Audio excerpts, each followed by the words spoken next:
अस्सलाम वालेकुम ख़वातीन व हज़रात, ये वीडियो देखने से पहले एक लाल बटन है जिसके ऊपर सब्सक्राइब लिखा हुआ है। अगर उसको दबा देंगे तो हम हमेशा के लिए दोस्त बन जाएंगे। शुक्रिया।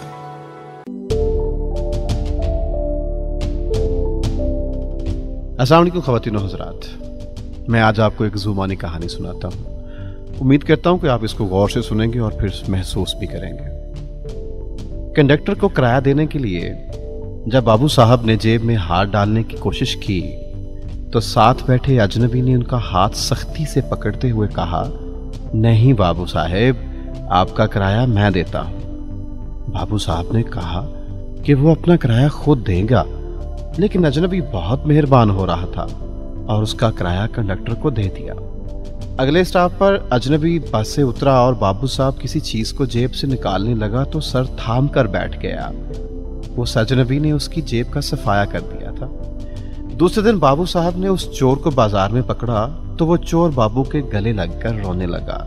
बाबू साहब मुझे माफ कर दो, बाबू साहब, बाबू साहब मुझे माफ कर दो, तुमसे चोरी करने के बाद मेरी बेटी मर गई। बाबू ने नरम दिली के साथ उसको माफ कर दिया। चोर चला गया, लेकिन गले मिलते वक्त उसने फिर बाबू की जेब का सफाया कर दिया था।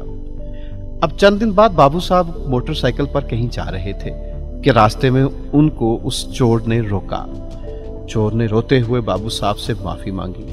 बाबू को उसके सारे पैसे भी लौटा दिए और पास वाली दुकान पर ले जाकर कोल्ड ड्रिंक पिलाकर चला गया। बाबू खुशी खुशी जब अपनी मोटरसाइकिल वाली जगह पर आया तो उसने देखा कि चोर उसकी मोटरसाइकिल लेकर भाग गया था। अब इसमें हम सबक ढूंढते हैं तो वो ये है कि यही हाल हमारी अवाम और हमारे हुक्मरानों का है।